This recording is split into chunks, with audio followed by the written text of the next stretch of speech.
causes. I have thought through more pain than anyone, living or dead. But once I feed, I shall be restored.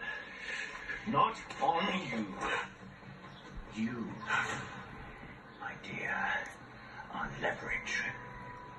Once I threaten to dismember you in front of him, Klaus will hesitate. And in that moment of weakness, I shall end him. This is crazy. The two of you going round and round trying to kill each other. You're obsessing over the death of someone whose fatal flaw is he was fathered by another guy. You are the enabler of the weak. No one lazy